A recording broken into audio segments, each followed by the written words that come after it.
Bueno, vamos a ir aprovechando para empezar ya la charla, la última charla de esta tarde de miércoles con Jaime Calderón. Jaime Calderón no es la primera vez que nos visita, lo cual nos permite saltarnos un poquito el proceso cronológico de sus obras, aunque seguro que vamos a irnos refiriendo a ellas a lo largo de la charla. Y sí que vamos a hacer un poquito una mirada a lo que hiciste desde la última vez que nos visitaste. Y luego también quiero aprovechar porque tú eres un tipo con el que da gusto hablar de cómics, es una misión muy general de un montón de cosas y lo explicas muy bien. También, pues eso, pues has montado desde academias, has traído cosas del mundo de la publicidad, del mundo de la animación, del mundo de la ilustración. Y creo que eso te permite tener una mirada muy amplia, probablemente más amplia, a lo mejor, que muchos compañeros. Pues porque a lo mejor han transitado siempre por un mismo camino, ¿no? Incluso al principio que hiciste tus primeros pasos se orientaron aparentemente más hacia el mercado americano y viendo cómo estamos ahora, por suerte, tu camino giró en otra dirección porque muchas veces el universo nos lleva a donde tenemos que ir aunque nosotros nos empeñemos en coger otro sendero, ¿no? Y sobre eso quería un poco preguntarte. Sí que recuerdo que cuando estuvimos compartiendo escenario hace unos años, no sabría decir exactamente cuántos, pero sí que llevabas 4 o 5 álbumes publicados y dijiste, bueno, es que yo realmente, si te soy sincero, no tenía seguro que fuera a llegar a hacer 4 o 5 álbumes. Pero claro, es que ahora debes de tener 10, 11, debes estar en el 11º o el 12º. Y no sé si tienes esa misma sensación o si ahora sí sabes que este ya es tu camino y que vas a seguir por él una gran cantidad de tiempo. Bueno, pues bueno, antes de nada, muchas gracias por invitarme. Es un placer siempre estar aquí y compartir con vosotros estos días. Gracias a todos por asistir, lógicamente. Y con respecto a lo que comentas, sí, bueno, es cierto que cuando empecé nunca, bueno, el objetivo, bueno, en Francia, cuando yo empecé a publicar, los contratos se los firmábamos de álbum a álbum, con lo cual tú firmabas por un álbum y a pesar de que lo que te ofrecían era poder trabajar en una colección o una tetralogía o una trilogía de álbumes, tú firmabas el contrato de un álbum y la idea siempre era intentar pues que te dieran el segundo y que te dieran el tercero, y nunca imaginé que a día de hoy pues llegase a tener pues eso, una carrera de 11 o 12 álbumes, ¿no? Y si me imagino la posibilidad de hacer otros 11 y 12, pues te voy a decir que estoy un poco en el mismo punto que ¿Sí? cuando comencé, sí, porque a pesar de que ahora ya conozca más el mercado, tenga un punto más de madurez, una tranquilidad desde el punto de vista ya pues de que sé que hay gente más o menos que sabe quién soy allí, la situación es un poco complicada y sobre todo por la incertidumbre que nos viene de futuro con la introducción de las tecnologías nuevas, las inteligencias artificiales, la cantidad de publicaciones que hay, cómo ha ido evolucionando el mercado. Y me cuesta imaginarme teniendo la posibilidad de poder hacer 11 álbumes más, aunque evidentemente es lo que quiero y es lo que me gustaría. Yo no sé si los voy a poder hacer, pero si no los puedo hacer será porque no me dejen, no porque no tenga intención o no quiera hacerlo, lógicamente. Vamos, cero dudas de que estarás aquí en un futuro. Estaremos hablando de cuando lleves 15, 16 o los que correspondan en esa edición, o 12, ¿no? Si tenemos suerte te convencemos pronto. Dentro de lo que has publicado desde la última vez que estuviste, bueno, pues tenemos lo de Valois, pero yo quiero pasar a lo último que hemos visto tuyo, ¿no? Que es la Casa de User, que me parece un tebeo muy sorprendente. De repente te lo encuentras y dices, bueno, pues otra adaptación de la obra de Poe, ¿no? Mola porque a todos los que nos gusta lo gótico, el terror, lo fantástico, pues amamos a Poe. Y dices, venga, compro. Y encima lo dibuja Jaime Calderón, pues hecho. Pero luego te lo pones a comprar y ves el trabajo de Dufo y te das cuenta de esa introducción de metaliteratura, esa introducción del propio Poe como personaje, de que es la casa User, pero no solo hay referencias a esa obra de Poe. Y te das cuenta del trabajo enorme que hay detrás desde el punto de vista del guión, pero desde el punto de vista del dibujo, yo creo que para ti también ha significado bastantes cosas y quería ir hablando un poquito de ellas. La primera, cuando dices que Jaime es un autor de cómic histórico. Cuando la gente dice cómic histórico, porque la Casa de User también lo es, por la época en la que transcurre, tendemos a pensar en romanos, en griegos, en cartagineses, en templarios, ¿no? Pero aquí es novela histórica también, pero sí que era salir un poquito de esa zona de confort de lo antiguo clásico. Y fue un poco también demostrar, pues mira, ¿no? Es incluso más bonito todavía si cabe, y tengo más posibilidades de jugar, y aquí sí que hay mucho más riesgo de que sepáis cómo eran las cosas de verdad, porque hay más referencias. Tú cuando recibes el guión o te contratan para hacer este proyecto, que no sé si es que te contacta el guionista, te contacta la editorial, ¿sabías desde el principio que iba a ser una obra tan diferente alrededor de Poe y de la obra de Poe? ¿O también pensabas, pues bueno, pues que arranque adapte la Casa de User, pues allá vamos? Bueno, realmente contactó, me escribió Jan. Yo lo conocí a él, lógicamente, porque es un autor allí muy, muy conocido, de gran altura y además muy prolífico. Y yo lo conocía ya de haber coincidido con él en diferentes eventos allí en Francia, en Bélgica y demás, ¿no? Y me escribió diciéndome que bueno, que estaría interesado en trabajar conmigo y demás, y, y que él encontraba en mi trabajo un aspecto que, sobre todo a nivel emocional, con el tema de los personajes y tal, una sensibilidad especial, me decía, que le gustaría potenciar, ¿no? Y yo, no, bueno, evidentemente, pues le dije que sí, que me gustaría trabajar con él, como era lógico, pero no sabía exactamente qué tenía pensado, ¿no? Me preguntó qué es las temáticas que me gustaban. Le dije, bueno, sí que es un poco mi trabajo, es evidente lo que me gusta. Y me sorprendió mucho cuando me ofreció esto, porque realmente yo no veía que lo que yo había hecho hasta entonces no tenía demasiado que ver con esto. No por el aspecto puramente histórico, porque sí que es verdad que es una época que existió y que tienes que hacerla reconocible y tal, aunque con los tintes que conlleva un poco el género gótico y de terror. Pero era por la temática que en general, el terror gótico, yo no había hecho nunca, ¿no? Y, y bueno, sí, lógicamente me sorprendió mucho, porque, sobre todo, me sorprendió porque eh, cuando él me contó que lo que tenía pensado era hacer una adaptación libre de La Casa Usher, yo el relato lo conocía, lógicamente, lo releí, y yo vi que eso no daba para hacer un álbum de 50 o 60 páginas. Aunque los hay. Sí, los hay, pero si queríamos hacer una adaptación tal cual del relato, veía que hacerlo de manera secuencial igual nos íbamos a quedar cortos. Por lo tanto, yo me imaginaba que ya algún as en la manga él tendría a la hora de escribir el guión. Y tuve la suerte de que cuando empezamos a trabajar en el proyecto, yo aún estaba trabajando en Valois, con lo cual él tuvo tiempo de escribir el guión entero, que es una cosa que es poco habitual en Dufaux. Dufaux es conocido porque es un guionista que te suele dar los guiones así un poco a cuentagotas, y que el dibujante muchas veces se va encontrando sorpresas a medida que va dibujando, ¿no? Yo tuve la suerte de poderlo leer entero, y en cuanto lo leí, claro, a mí me fascinó, porque veía que era una idea muy, muy original, que tenía muchos niveles de lectura, que además Dufaux tiene una manera de escribir que es muy, muy, muy visual, y a mí me va a permitir poder explorar caminos que hasta ese momento no había podido experimentar, ¿no? El problema era que evidentemente yo no sabía ni cómo afrontarlo de inicio. Vamos a hablar todavía un ratito de esta obra, y no solo de esta obra, sino de otros temas alrededor o utilizando esta obra, ¿no? Precisamente uno va a ser de esas capas distintas que tiene la obra, pero antes, aprovechando las imágenes que estamos pasando, quería que nos recordaras o que nos contaras y nos dijeras cómo ha ido cambiando tu sistema de trabajo, ¿no? Porque bueno, ya hemos visto estudios de portadas, me imagino, no sé si esto al final luego la decisión la tomas, se las mandas al editor, se las mandas primero a Jan, la eliges tú la que va a ser, y sobre todo, pues eso, que nos cuentes un poquito tu proceso creativo para luego lograr la página que nos llega a nosotros. Bueno, en este proyecto una de las cosas que tuve que cambiar básicamente es la manera de entender mi propio trabajo, ¿no? Mi trabajo se caracteriza básicamente porque soy un dibujante descriptivo, ¿no? Soy preciso, detallista, línea fina y demás. Y eso, dentro de lo que es el género histórico, funciona muy bien, ¿no? En el cómic histórico, si eres un dibujante descriptivo, o sea, la atmósfera la consigues a través de lo descriptivo, ¿no? del detalle, del mostrar, ¿no? Y aquí lo que había que hacer es justamente lo contrario. Era un trabajo en el que la atmósfera era un personaje más del propio relato y lo que tenías que intentar era ser mucho más sugerente y menos descriptivo. Claro, eso iba en contra completamente de mi manera de entender mi propio trabajo.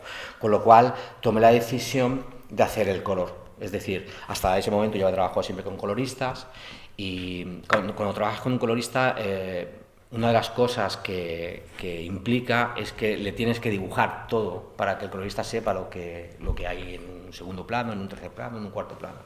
Con lo cual acabas definiendo más incluso de lo que lo harías si haces tú el color, porque hay muchas cosas que puedes solucionar directamente con una grisalla con el color.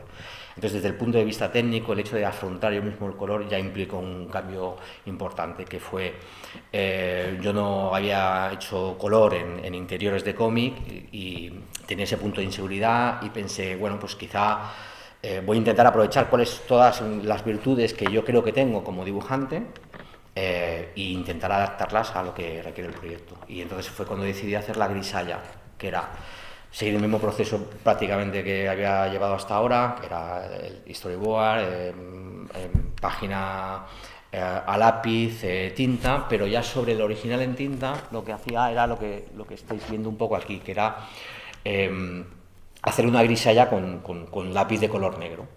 Y eso ya me servía de base para atacar el color después.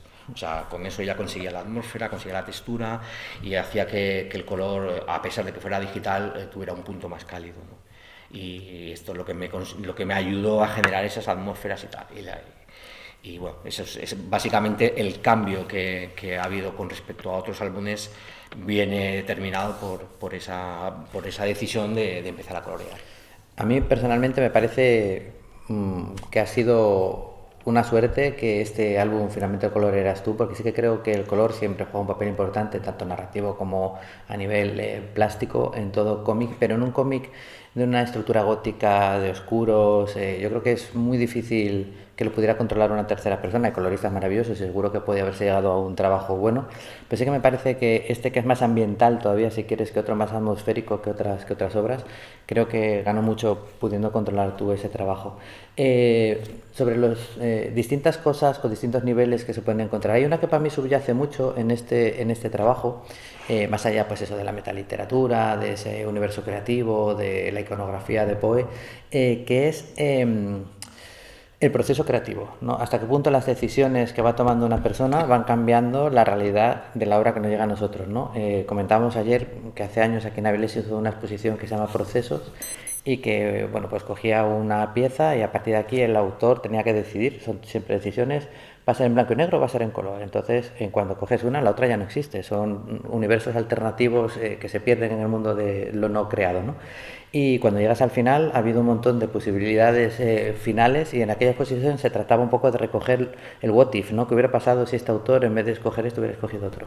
Esto está muy bien representado en la figura de Poe, pero no solo en lo de Poe, sino hasta qué punto el que decide a veces ni siquiera es el responsable directo de lo que decide, ¿no? Sí. Eso me parece muy interesante. A lo mejor cuando te pones en una obra, pues es el estado de ánimo que llevas en ese día el que te fuerza a tomar una decisión. Igual has discutido con alguien y pues tiro por aquí, y a lo mejor no. Entonces, ¿hasta qué punto es tan efímero, ¿no? El resultado final de una obra creativa? Sí, sí, completamente de acuerdo. De hecho, esto es una de las cosas que ya tenía muy claras, ¿no? A pesar de que no lo hubiéramos hablado de entrada, cuando recibí el guión era muy evidente y bueno, de hecho enseguida conectamos en ese sentido. Él tenía mucho interés en mostrar justamente la relación, este segundo nivel de lectura es a nivel metafórico, que es la aparición del propio Poe en el relato. Lo que pretende es mostrar, lo que pretendía con esto Jan era mostrar la relación que existe entre el creador y su obra, ¿no? Y cómo todas estas decisiones, a veces muy efímeras y muy dependientes del estado emocional del personaje, de la situación por la que estuviera pasando, etcétera, etcétera, puede variar el devenir de los propios personajes. Y cómo muchas veces estos personajes que esto es una cosa que sobre todo a la gente que escribe le suele pasar, y bueno, y a la gente que dibujamos, porque estamos escribiendo a través de dibujos de alguna manera, nos suele pasar como esos personajes a veces se nos van escapando un poco y van eligiendo caminos que jamás se nos hubiera ocurrido que pudieran tomar en el momento en el que nosotros los concebimos, ¿no? Y una de las cosas que me ha gustado mucho del guión que hizo Jan era un poco el explorar esta faceta, ¿no? Como él va viendo que los personajes a veces van tomando decisiones que él no llega a controlar al 100%, ¿no? Y es este juego de creador y su obra, ¿no? Esta relación a veces tortuosa en muchos casos y apasionante también, claro. Luego, a mí me parece una maravilla poder usar la obra, pero también poder usar a Poe como personaje, ¿no? Pero tú hay determinados ingredientes que cuando los pones en un plato ya todo te sabe ese ingrediente, ¿no? Porque tienen un peso mucho mayor. Entonces, pues a los personajes de la obra, a los habituales, a Damon Price, a Broderick Asher, pues las imágenes que nos vienen a la cabeza dependen a veces más de cuál es tu película o tu adaptación favorita de esa obra en cuestión. Pero todos sabemos cómo era Poe, porque primero Poe existía, no dependía de nuestra imaginación, porque es un personaje con una imagen pues potente, y tú sabes que en el momento en el que lo introduces como personaje, los otros van a pasar a un segundo plano, sí o sí. ¿Cómo combates desde la historia o desde el dibujo, pues que no se lo coma demasiado todo? Bueno, intentar hacer personajes que sean muy carismáticos y que tengan una evolución lo suficientemente interesante para que el lector los tenga en cuenta, ¿no? Yo creo que hay dos o tres personajes ahí muy potentes. El propio Damon, este jugador... Te apuesta que llega a la casa, sí. El propio cochero, que es un personaje muy icónico, el propio Roderick, yo creo que son personajes bastante potentes. Entonces lo que intenté sobre todo es trabajar con grafismos que tuvieran mucha personalidad y sobre todo que los personajes fueran muy reconocibles de manera que tuvieran un peso, ¿no? Y basarme un poco y dejar un poco más de lado la figura de Poe, ¿no? Porque Poe sí que no necesitaba ningún tipo de atrezo en la creación, es el que es y lo único que me preocupé es de mostrarlo a veces un poco más desarbolado, a veces un poco menos, pero me preocupé mucho más del resto de personajes, ¿no? del propio Black Snape, de Roderick, sobre todo de Madeleine, lógicamente. Claro. Y ahí es donde intenté esforzarme a tope. Y bueno, lógicamente las referencias son claras, ¿no? O sea, nosotros somos hijos un poco de las películas de la Hammer y ese ambiente, pues, y ese color y ese todo, pues de ahí nos viene un poco la referencia, que son los clásicos un poco del terror, ¿no? Antes vimos distintas opciones de portada, jugando al What If y demás. Cuéntanos de todas estas, pues la calavera, la mano, la mansión, ¿por qué al final te decidiste por ella? La verdad es que la portada es la cubierta que más me ha costado de hacer, no por la parte técnica ni mucho menos, pero por la parte conceptual. Jan tenía una idea inicial, que era la mano con el veneno y con la etiqueta, con la cara de Poe y tal. Entonces nosotros, yo pensé que quizá la figura de Poe ya a través del título ya subyacía ahí, con lo cual mostrarlo gráficamente en cubierta ya no creo que fuese necesario, sobre todo por lo que comentas tú, porque es que se iba a comer el resto de la historia de los personajes, ¿no? Y además también podía generar algún equívoco, porque nosotros lo que teníamos muy presente era que lo que estábamos haciendo era una adaptación libre, no era una adaptación tal cual del relato, ¿no? Entonces sí que trabajamos un poco con el tema de la metáfora de la enfermedad, ¿no? De la enfermedad tanto de Roderick como de la propia casa y como sí, del propio Poe, ¿no? Y entonces hicimos un poco el juego ese de la casa, en la que esa casa que podía haber sido o que evocara un pasado que pudo ser noble y glorioso y agradable incluso, pero mostrada de una manera un poco degradada, como enferma de alguna manera, ¿no? Y que a la vez estaba encerrando pues a lo que estaba escondiendo, ¿no? Que era a la hermana de Roderick. Y la única manera que encontré de poder trabajar con esos dos conceptos era integrarlos, era mostrar la casa y mostrar el personaje y que la casa misma encerrara al personaje dentro de ella, ¿no? Fue ese juego simbólico. Y la verdad es que al principio el editor, hasta que no vio el primer boceto, yo le intenté explicar, mira, he pensado hacer esto. Y él me decía, es imposible, esto que me estás diciendo yo, hasta que no lo vea, no. Y cuando ya vio el boceto dijo, jamás hubiera creído que se pudiera llegar a hacer una imagen así, ¿no? Y que más o menos funcionara, ¿no? Y sí que es yo creo que es la cubierta en la que más implicación emocional he tenido a la hora de crearla, porque el vínculo ha sido muy fuerte y la verdad es que me costó mucho llegar a hacerla. Tenía esa sensación porque has hecho portadas muy espectaculares, has hecho portadas muy llamativas, pero en esta se notaba pues que era una portada un poco más allá, ¿no? Que era una portada, pues igual que el interior, porque tenía distintos niveles de lectura y condensaba muy bien lo que te vas a encontrar dentro. Igual es saltar un poquito hacia adelante, pero me gustaría saber esta idea de hacer algún tomo único, de transitar por lo gótico, quizás con Jan o quizás no con Jan, ¿es algo que está en tu mapa futuro, en esos siguientes álbumes de los que nos hablarás dentro de unos años? Hombre, me gustaría continuar un poco porque la experiencia ha sido la verdad es que ha sido muy enriquecedora. Ya te digo, yo cuando empecé, cuando me puse a trabajar en ello no sabía ni por dónde coger el proyecto. O sea, yo realmente le dije a Jan, ¿tú crees que yo soy el dibujante para hacer esto?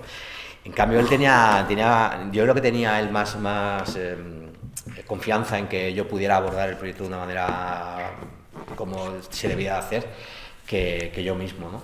E incluso yo me llegué a cuestionar delante del editor si a lo mejor yo era el dibujante, y le dije, yo sinceramente, Jean-Luc, yo no sé si yo voy a ser el dibujante que vaya a afrontar esto con éxito, porque aquí creo que todo lo que requiere este proyecto es todo lo antagónico que yo he hecho hasta el momento, ¿no?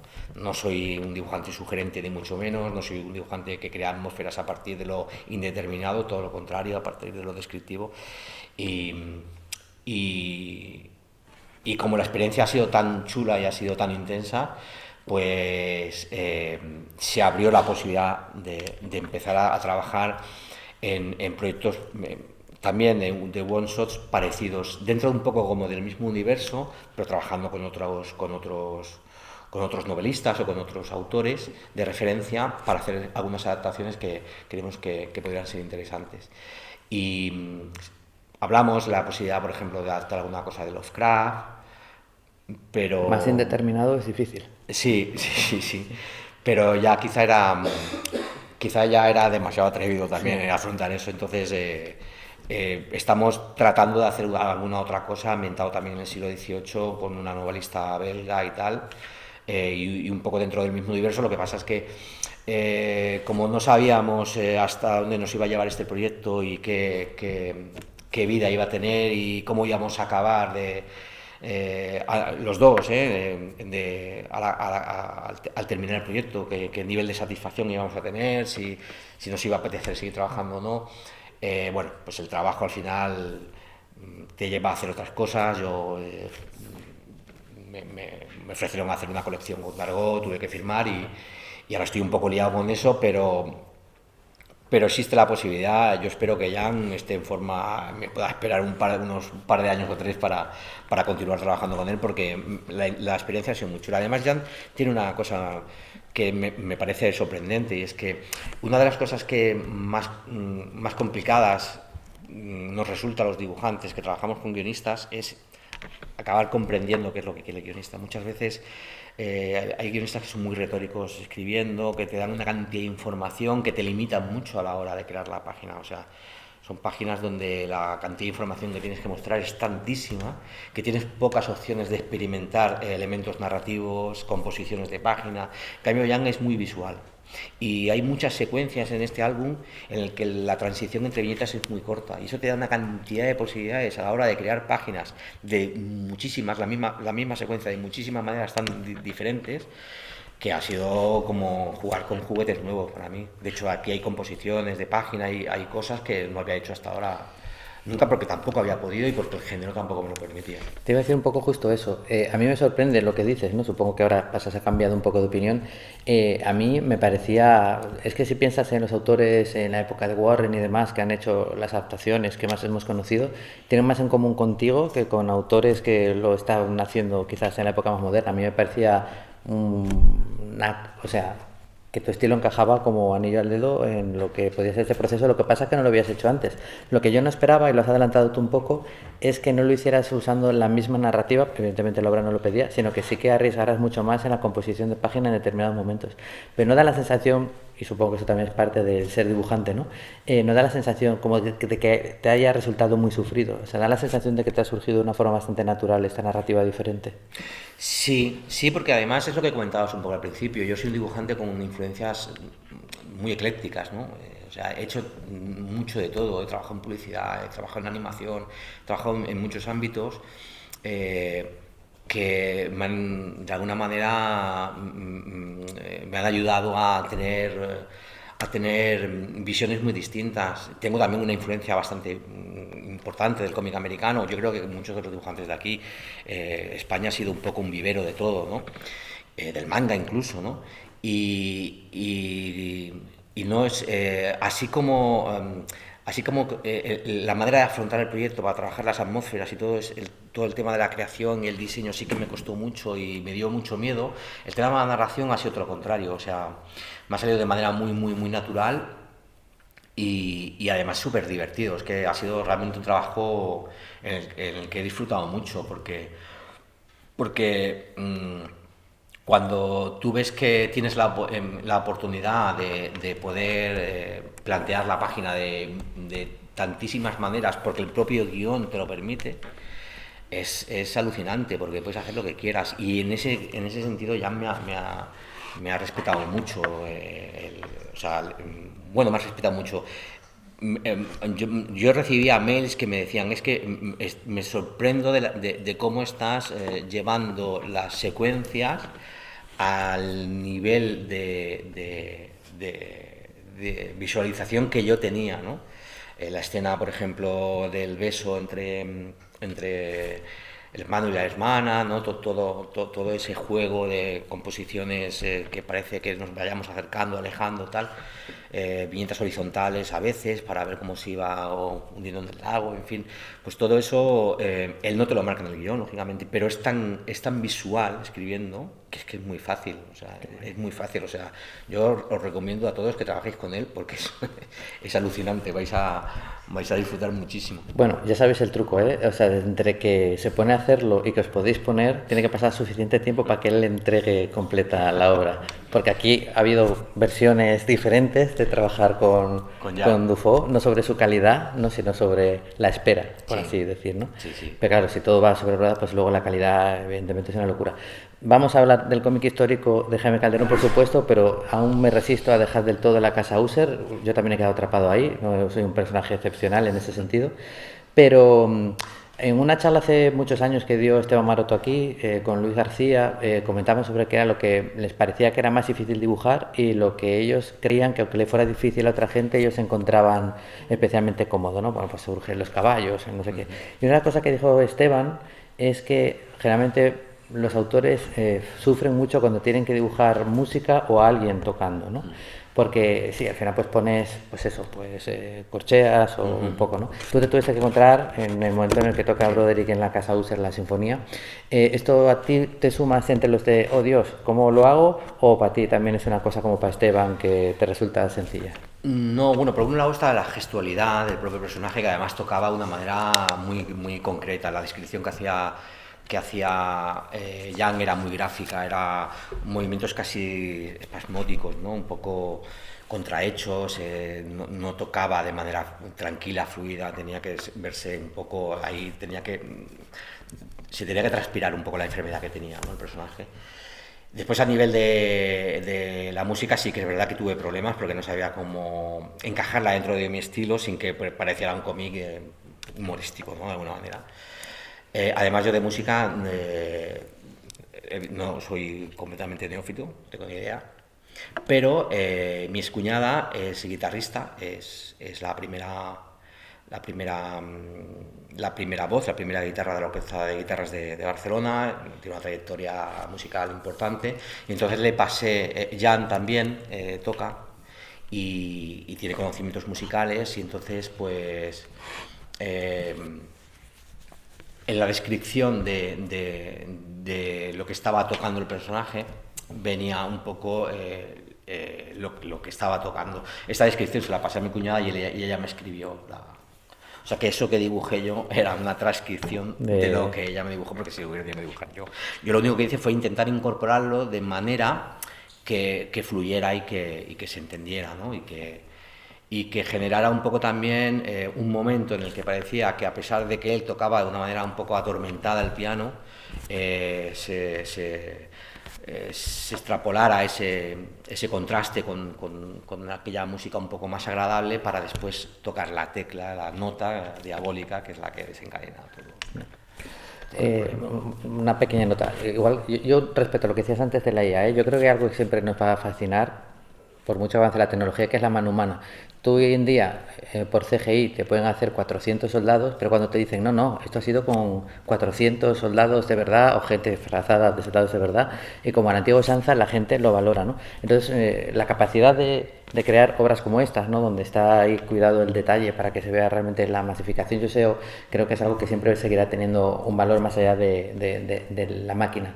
Pero te quería preguntar, aprovechando esta página, y ahora ya sí vamos a entrar, bueno, esto es no es Valois, pero bueno, nos sirve para empezar. Ayer decía Teresa que ya, aunque no lo parece leyendo sus tebeos, que lo de hacer planos generales donde surjan muchas cosas o haya muchos fondos, que como que le cuesta, que no es la parte de la que más disfruta. A lo mejor tú tampoco, pero a mí me da la sensación que sí. O sea, yo te veo muy cómodo con ese plano de situación primero siempre para el resto de escenas. ¿Te gusta especialmente o...? Sí, no me desagrada. La verdad es que no me da miedo. Y además muchas veces te apetecen más unas cosas u otras, o sea, que no es algo que puedas establecer como una pauta fija, ¿no? Pues hay momentos en los que sí, hay temporadas en los que no. A mí, por ejemplo, en User, pues una de las cosas que también me ha gustado mucho es experimentar más con el aspecto emocional de los personajes, ¿no? Lo que transmiten los personajes a través de las expresiones y demás, ¿no? Me gusta mucho dibujar rostros. Creo que una de las cosas que diferencia muchas veces a un dibujante de otro es la capacidad de transmisión que tiene, ¿no? Y eso se consigue a través de la expresividad, del acting del personaje y del aspecto emocional, ¿no? Como que aquello que aporte algo más que el propio diálogo, ¿no? Que es más el cómo que el qué, ¿no? Pero lógicamente el tema de los fondos y de hacer multitudes también me gusta, porque además una vez tienes un poco el armazón de la imagen, el resto es un poco zen, o sea, sí. Acabas haciendo uno y otro y otro y otro y otro, y es como, y mientras haces eso pues estás escuchando música, viendo una película, o sea, hay una parte también que es muy mecánica, la parte puramente creativa no.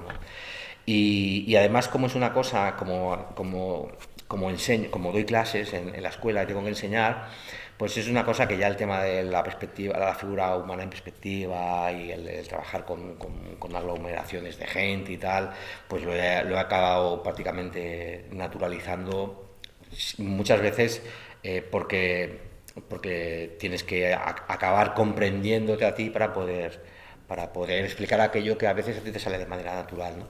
Y no es una cosa que es que me guste especialmente, pero tampoco me desagrada. Ahora, reconozco que ahora mismo particularmente estoy más en una etapa, a pesar de que el proyecto que estoy haciendo se acerca más a eso que estás enseñando, estoy en un momento en el que, a partir de hacer la casa Usiel, pues me apetece más trabajar el aspecto emocional de los personajes, la evolución que van teniendo, el crecimiento de los personajes, cómo van variando, cómo se te van escapando, ¿no?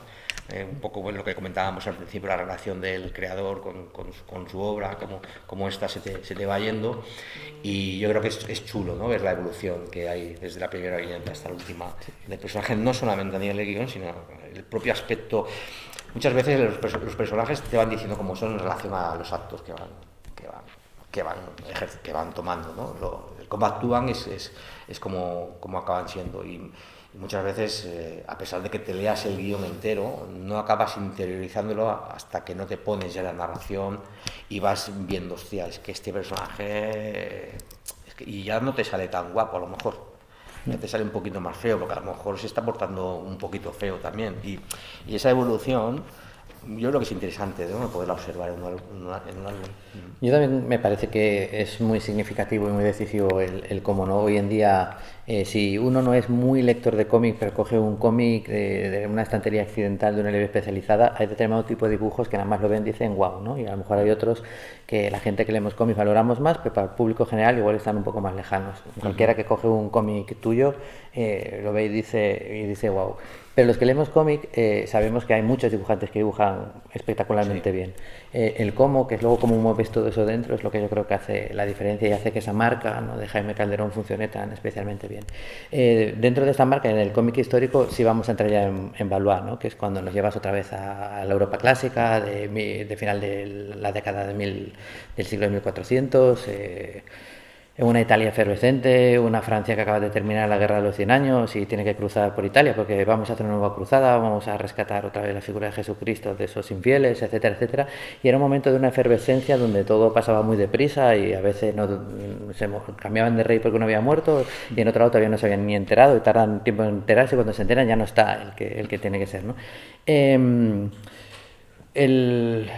Creo que, bueno, creo que ha salido el tercero en Francia, no estoy seguro, o está a punto de salir. Bueno, ya sé, la colección la cerramos en 4 Eso, en y, 4. Ya está, sí, ya han salido. Se han O sea, el publicado. cuarto será el último, ¿no? Sí, 4, el cuarto es el último y sí, bueno, ya lo acabé hace ya unos años y sí se ha publicado. Vale, pues entonces te quería comentar, si tú ahora coges, que esto le jode mucho a algunos dibujantes, ¿no?, y miras sus primeros tebeos de cómic histórico y coges ahora el primero de Valois, tú mismo, ¿cómo sientes tu evolución? Dentro del contexto de cómic histórico, digamos, no solo de trazo ni nada. Bueno, ¿qué has aprendido por el camino? Bueno, todo, porque al final la mejor manera de acabar aprendiendo, por mucha base teórica que tengas, te la va dando la propia publicación. Y te hablo de la publicación, es decir, no del trabajo, que es evidente que el trabajo te ayuda a mejorar, pero hasta que tú no ves tu trabajo publicado, no acabas viendo si aquello que has empleado o has puesto en página acaba funcionando, ¿no? Es un poco como el director con su película, hasta que no la ve entera no acaba viendo si realmente todas esas escenas que ha rodado, todas esas indicaciones que ha dado, todo ese guión que ha puesto al servicio de la película acaba funcionando como una historia global, ¿no? Y yo creo que la mejor manera de aprender, te comentaba antes, para un dibujante es publicando. La publicación es la que te va haciendo avanzar. Yo creo que estoy aún en esa fase de aprendizaje y yo lo que creo es que sobre todo he ido puliendo, o sea, lo que estoy intentando aprender es a dibujar menos, que es algo que es uno de los grandes defectos que tenemos los dibujantes, que intentamos dibujar más de lo que es necesario. Y yo creo que el hecho de que ahora esté con el tema del color y que yo esté viendo cómo con el color estoy tapando cosas que a lo mejor es que no se deberían de ver y trabajar más el aspecto sugerente, otra de las cosas que me ha ayudado el proyecto de la Casa User, es un poco la evolución a la que me ha llevado todos estos años en el cómic histórico. Lo que pasa es que sí que es verdad que el cómic histórico tiene unos parámetros, unos cánones un poco más concretos que hay que intentar respetarlos, ¿no? Pero al final el género simplemente es una excusa para contar historias de personajes o lo que sea, con lo cual puedes acabar haciendo un poco lo que quieras. Yo creo que la evolución que yo he tenido como dibujante justamente es esa, ¿no? Intentar dibujar un poquito menos, aunque no lo parezca, pero sí intento dibujar un poquito menos. Sí, eso como los trucos del mago, que no se note, porque yo sí te he de ser muy sincero y me coges un libro tipo Poe y me quieres poner, yo qué sé, una vela, que solo se ve un personaje, el resto está tapado, vale, yo me imagino que detrás hay una pared y lo que sea, pero a mí en cómic histórico me haces eso y me siento un poco timado, la verdad. Entonces yo sí que creo que el requisito, una de las cosas que le gusta a la gente que compra cómic histórico es, digamos, pues el realismo, no te voy a decir exacerbado, a lo mejor tú te refieres un poco a no sobrecargar, ¿no? Pues sí que creo que es un límite a veces muy difícil y muchos dibujantes históricos, de los que todos tenemos en la cabeza, llega un momento en el que dicen, bueno, pues supongo que pasó mi momento y a lo mejor es que empezaste a hacerlo distinto, no sé.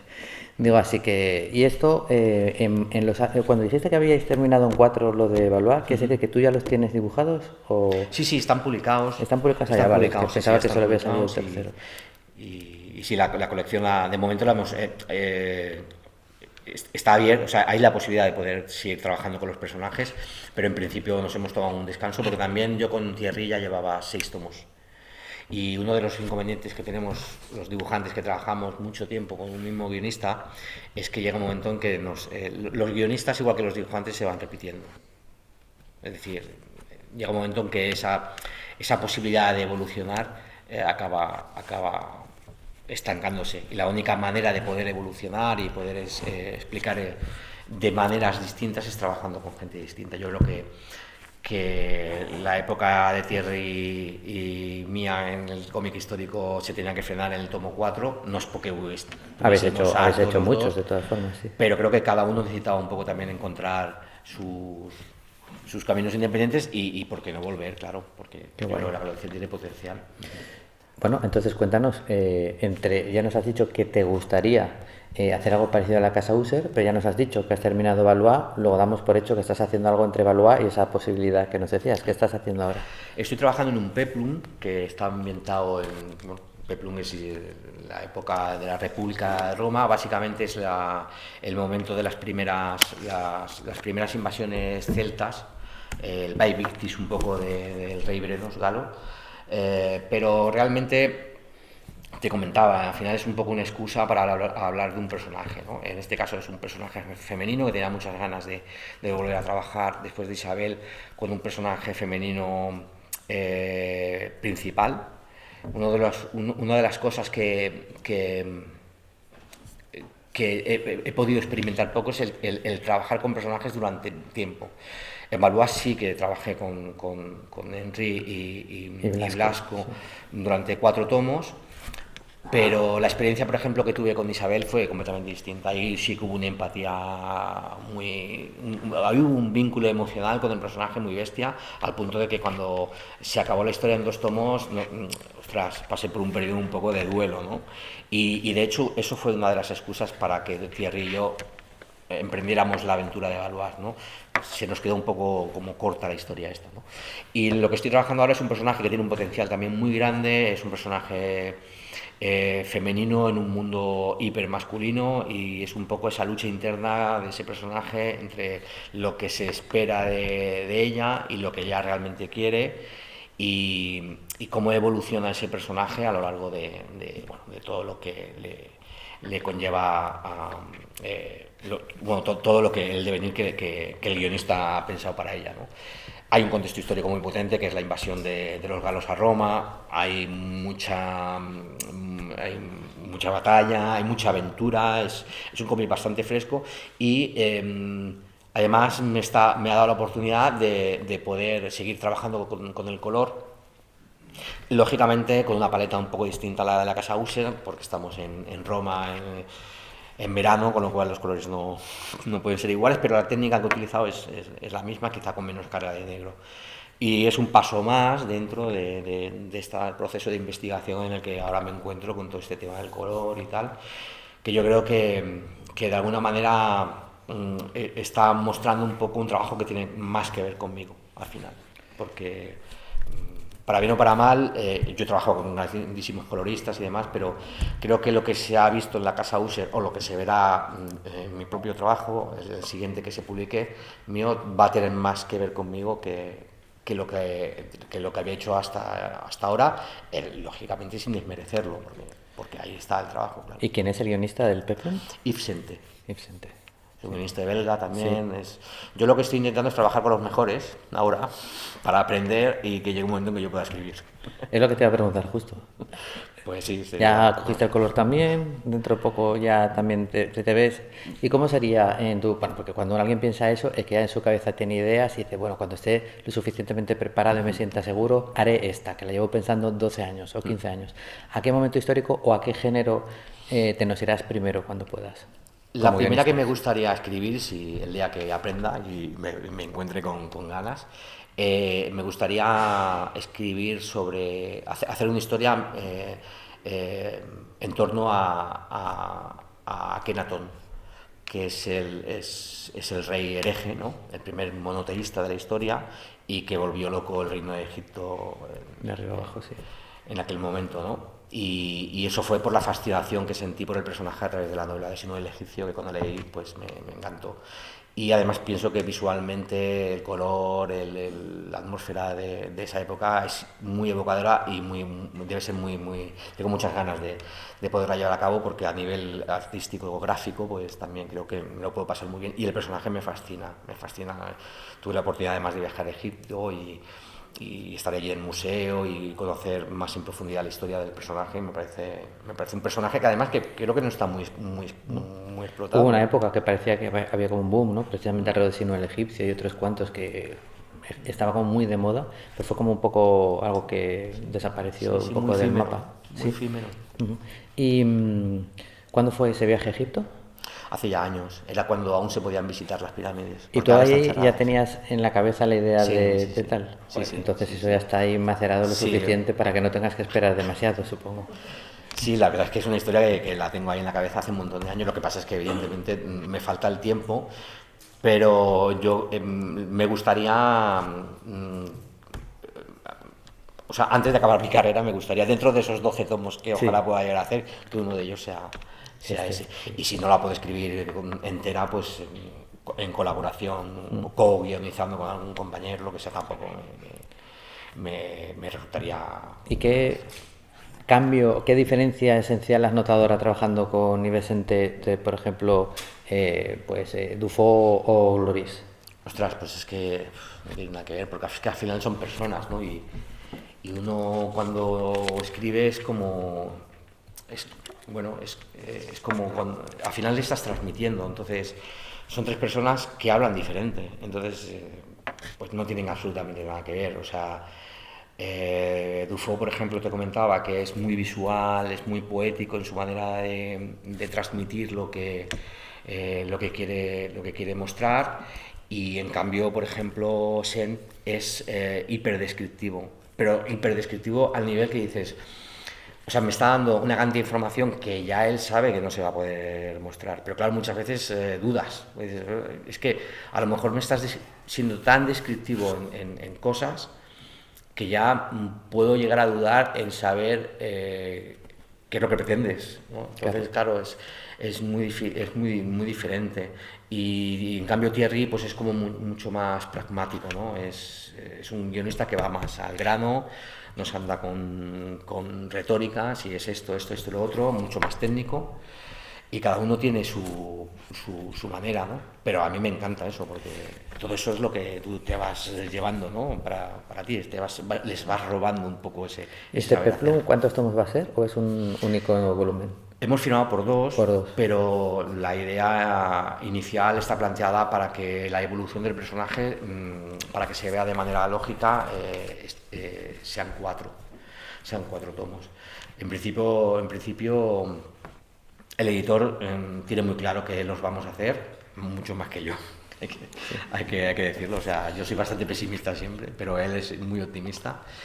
Y lo único es que, como han visto que soy más lento que el caballo del malo, pues lo que vamos a hacer es, me han preguntado de manera muy respetuosa si me importa estar un tiempo sin publicar para conseguir un poco de stock y que así la publicación se pueda hacer de manera un poquito menos tardía entre tomo y tomo, ¿no? Bueno, estaremos unos años así trabajando sin publicar, pero bueno, contento igual, porque a mí lo que me interesa sobre todo es el día a día, el camino, es lo que a mí es lo que me gusta y con lo que disfruto. Después la publicación está muy bien, ¿no? Y tal, pero realmente lo chulo es el día a día, el levantarte por la mañana y ahora esto, y ahora por eso nos dedicamos, ¿no? Cuando haces tus nuevos trabajos, me vale este peplum o cualquier otro que vayas a hacer en el futuro que hayas hecho recientemente, ¿sigues a veces cogiendo personajes, aprovechando que estamos viendo esta diapositiva de nuestra cultura popular y haciéndoles cameos o dándoles su rostro o inspirando en su rostro a algunos de tus protas? Sí, sigo utilizando referencias porque es una manera muy fácil de poner en común con el guionista. de una manera gráfica el perfil psicológico que tienen que tener el personaje, ¿no? A veces son familiares, ¿eh? Quiero decir que, por ejemplo, el personaje principal de Silvia, que es la chica, personaje femenino con el que estoy trabajando, es un familiar. Entonces, en este caso, básicamente yo lo que trato con esto es dotarle de una personalidad visual determinada y sobre todo intentar que los personajes sean muy reconocibles entre sí, es decir, que el lector nunca se llegue a confundir entre uno y otro, ¿no? Que eso es alguna cosa de la que a mí como lector me molesta un poco, que a veces dices, llegues a tener que girar la página otra vez atrás porque no sabes si el personaje es el mismo o es otro o lo que sea. Eso es una cosa que a mí me preocupa bastante, entonces intento que los personajes hacer un buen casting, dijésemos. Genial. Y seguramente a lo mejor, o no, te lo han preguntado muchas veces, pero a mí es una curiosidad que me viene. Yo realmente creo, ya te lo dije antes, no te voy a mentir, yo ahora mismo si tuviera que visualizarte como tu terreno más cómodo, donde yo te veo más, precisamente es en cosas como la casa User, ¿no? Siempre lo sospeché y eso digamos que ha sido como una demostración. Pero tú te imaginas si ahora te presentaron un guión que transcurriera ahora mismo en 2025 en Nueva York, aparte del shock primero de, hostia, ¿por qué han pensado en mí para esto con lo que he hecho? ¿Te lanzarías, te encontrarías cómodo o ahora mismo de momento la modernidad para otros? A ver, me pasaría un poco lo mismo que me pasó con la casa Usher. El salto es mucho mayor, no obstante, ¿eh? Claro, claro. O sea, ¿sabes qué pasa? Que yo siempre, al ser un dibujante un poco, pues eso, pues muy descriptivo, de alguna manera he intentado siempre trabajar con elementos que sean orgánicos, porque lo orgánico de alguna manera te permite que esa frialdad que da el dibujante de línea cerrada y muy poco abierta, pues genera a través de lo visual, ¿no? Y entonces me da la sensación, una de las cosas que siempre me ha dado mucha pereza, por ejemplo, es dibujar edificios, dibujar coches, porque creo que eso podrían agarrotar un poco más ya mi dibujo un poco estático, si quieres, ¿no? Y además tengo la sensación, supongo que será falsa, ¿no?, que a nivel creativo no es tan divertido, porque dibujar un caballo, cada caballo es diferente. Un carruaje, pues te lo acabas, no hay dos iguales, te lo acabas medio inventando o vas utilizando elementos de diferentes carruajes para crear uno u otro o lo que sea. Un edificio del siglo XVIII, pues igual, sí que hay referencias, pero cada uno tienes que ir buscando y es como si tú estuvieras creando un poco de la nada, ¿no? En cambio, claro, si tienes que dibujar Nueva York en 2025, pues es el que es. Y ahí, claro, bueno, igual tendría que explorar otras facetas, igual tendría que trabajar más el aspecto narrativo y menos el visual, porque ahí ya ahí tendría pues un límite, ¿no? No sé, ahora mismo preferiría no hacerlo, pero bueno, en el futuro ¿por qué no? O sea, es que al final yo creo que lo importante es no apalancarnos en algo, porque si no nos quedamos ahí no evolucionamos, ¿no? Era una curiosidad, ¿eh? No hay ninguna necesidad. De hecho, ya te digo, yo estoy esperando esos otros proyectos que decías de coetáneos o parecidos a Poe y compañía. Has introducido lo de que te consideras más un dibujante del orgánico. Es una división que muchas veces se hace entre autores, ¿no? Tú coges a Charles Bess, bueno, los autores buenos pueden resolver bien cualquier cosa, ¿no? Pero tú piensas en Charles Bess y te lo imaginas antes haciendo una historia de hadas en un bosque que haciendo una historia de gángsters en el Nueva York de la ley seca, ¿no? Tú coges a Juan Jiménez, que también ha hecho historias de dragones, pero te lo imaginas haciendo naves espaciales, mecanismos imposibles que te parece que serían totalmente reales y a lo mejor te lo imaginas menos en su tendencia natural. Entonces, por lo que deducimos, tú te consideras más un dibujante de lo orgánico. Sí, a pesar de que a lo mejor no... Yo no sé si... O sea, una cosa es lo que a mí me guste, lo que yo pueda llegar a considerar, y otra cosa es el trabajo que hay, ¿no? Claro, claro. Eso no significa que después sea un buen dibujante del orgánico, pero sí que es verdad que es la parte que a mí me genera más satisfacción, ¿no? Porque hay como más libertad, ¿no? O sea, prefiero dibujar caballos que coches. No sé, creo que el caballo transmite, el coche me cuesta mucho que transmita, no sé, me parece un elemento muy frío, ¿no? Y la arquitectura actual pues también me parece un poco fría, o sea, me gusta mucho más ver la Sagrada Familia pues que un edificio actual, no sé, pero claro, es lo que te comentaba, o sea, que a lo mejor esto es una percepción mía que después en el resultado cualquiera que lo vea dirá, pues tú, el orgánico, chaval, los árboles se los hace fatal, yo qué sé, ¿no? Sí. No lo sé, pero me parece que me gusta experimentar con la textura, con esa... Con, cuando trabajamos sin referencia, yo suelo trabajar con muy pocas referencias, trabajo mucho de memoria. Entonces el cerebro, cuando estás en ese modo, tiende a intentar siempre buscar la perfección, ¿no? Por ejemplo, cuando haces el cabello, al final, como te despistes, te quedan todos los mechones en la misma dirección. Entonces tienes que estar esforzándote continuamente para que aquello coja un movimiento, una desigualdad, una manera mucho más orgánica para que sea creíble y además funcione. Pues con lo orgánico pues pasa un poco igual, ¿no? O sea, es como el salir, o sea, el estar siempre conectado, porque en cuanto desconectas y te pones en modo técnico y de trabajo, te puedes dar cuenta de que te están quedando todos los árboles torcidos al mismo lado, ¿no? Entonces, esa manera, eso orgánico, el trabajar orgánico te permite poder romper con todas esas rutinas, ¿no?, del dibujo. Antes de ir cerrando la charla, quiero seguir un poco explorando estos otros Jaime Calderón, ¿no? Incluso dentro de lo orgánico, dentro de tu obra, hasta ahora ha habido poca necesidad de lo fantástico. O sea, que decir, ¿es una cosa que te gustaría? Por ejemplo, pues igual que en esa historia de Peplum, la historia, porque así lo pidiera, tuvieras que dibujar, yo qué sé, un dragón de arena, o ese tipo de cosas te estimulan como autor, o dices, bueno, mejor cosas que tenga referencias, bueno, que en realidad si dibujas un dragón, si sabes de pájaros y de reptiles, pues un poco lo tienes, ¿no? Pero o es algo que como lector y como autor te llama menos. Sí, no, sí que a ver, como lector también te digo, soy muy ecléctico, o sea, leo de todo, o sea, no tengo una preferencia, es ficción, no ficción, de novela gráfica, todos. Normalmente intento leer cosas que se alejen un poco de lo que yo hago, ¿no? Eh, no sé, me gusta mucho Peters, no sé, gente que hace cosas que son muy diferentes. Me gusta mucho Walta, por ejemplo, como narra, no sé, que son gente muy interesantes a la hora de... Porque creo que tienen un universo que te da la sensación que lo hacen de manera natural. Yo no sé, supongo que habrá un trabajo detrás, pero que tienen una manera de narrar que enseguida hacen que estés enganchado a la página, ¿no? Eso es una cosa envidiable.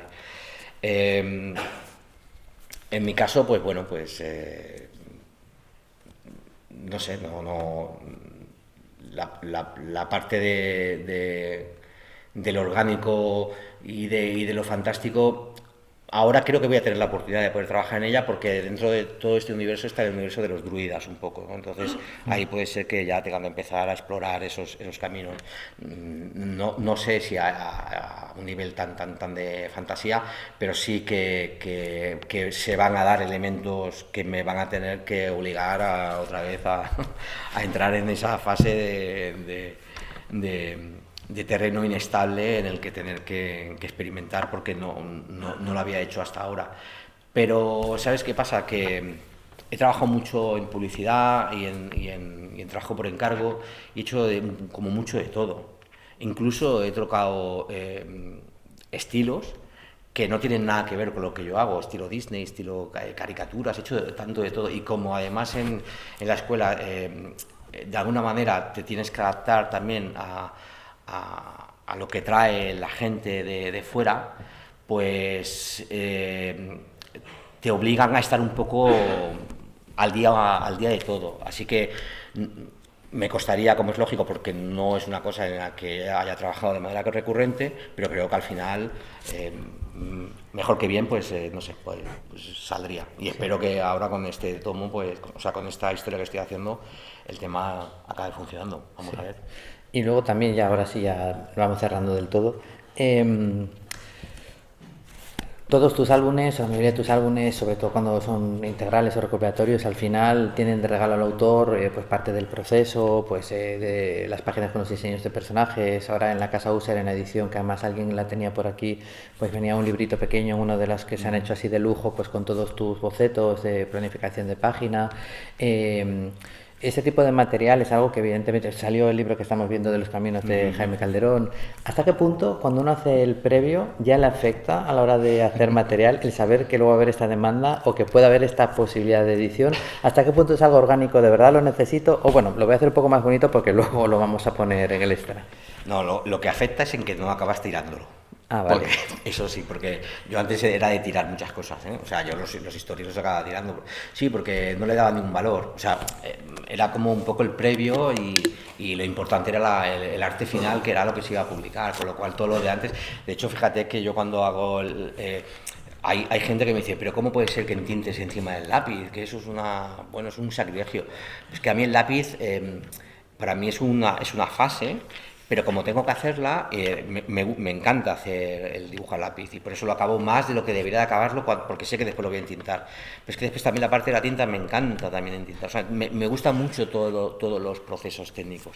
Entonces, al final yo creo que lo importante de nuestro oficio es disfrutar de lo que te comentaba antes del día a día.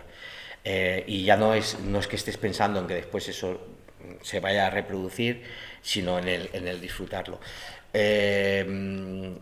Aquí vas a encontrar respuestas diferentes en cada dibujante. Hay dibujantes que toda la parte técnica odian y lo que quieren es ir al grano y ya. Y yo necesito que el dibujo lo tengo que ver. No, me cuesta mucho abocetar y resolver ya con la tinta. Yo necesito ver el dibujo, necesito disfrutarlo y tal. Y sí que es verdad que, claro, después eso, cuando se hacen ese tipo de ediciones, pues es muy chulo porque, claro, se ve mucho todo el trabajo que hay detrás y un trabajo que es publicable. Pero, repito, que yo he comprado artbooks de otros dibujantes en las que a lo mejor los bocetos son 4 líneas, a mí eso me sorprende. Es didáctico también. Sí, me encanta. Además, yo dibujantes como por ejemplo Rubén Pellejero, el propio Migrancho, que son capaces de con una línea encerrar un concepto sin necesidad de tener que hacer algo debajo, me parece magia. Y es algo que yo soy incapaz. O sea, hay dibujantes que necesitamos construir. Yo necesito construir para hacer un dibujo y estos genios lo que construyen ya directamente con la línea y te la cierran en un momento y bueno, cualquiera que haya visto dibujar aquí dedicatorias verá que soy un enfermo del poco a poco, de tal, pero bueno, eso al final es como somos, ¿no? ¿Qué vamos a hacer? Pues fíjate, mira, nunca es una buena noticia que se caiga un autor. Evidentemente nos ha dado mucha pena y más porque sea por razones familiares que Rob Williams no haya podido venir. Ya nos dijo y os lo transmitimos que no es una cancelación, él lo considera como un retraso de un año, ¿no? Y así lo recogemos. Pero nosotros siempre somos de mirar el lado positivo y hemos podido alargar un poquito más una charla. Yo con Jaime decía, hostia, 45 minutos, pero como tenemos Horror Vacui y cuando hacemos la lista, pues al final pues van a tener que ser de 50, van a tener que ser 45. Pues mira, pues al final hemos podido charlar con un poco más de relajo de las últimas obras que has hecho hasta aquí. Como espero que dentro de no mucho tiempo podamos hacer de las siguientes. Decías que de cara a hacer tus guiones y por el placer del resultado que estabas intentando trabajar con los mejores guionistas, que era una suerte estarlo pudiendo consiguiendo. Yo creo que es una suerte para ellos poder tenerte a ti como dibujante, pero creo sobre todo que es una suerte para nosotros que juntéis los mejores de un lado y otro y nos deis estos tebeos que nos hacen tan felices. Y cómo muestra su agradecimiento en audiencia siempre al invitado, con un fuerte aplauso. Muchas gracias. Encantado, tío. Gracias. Siempre, hombre. Muchas gracias.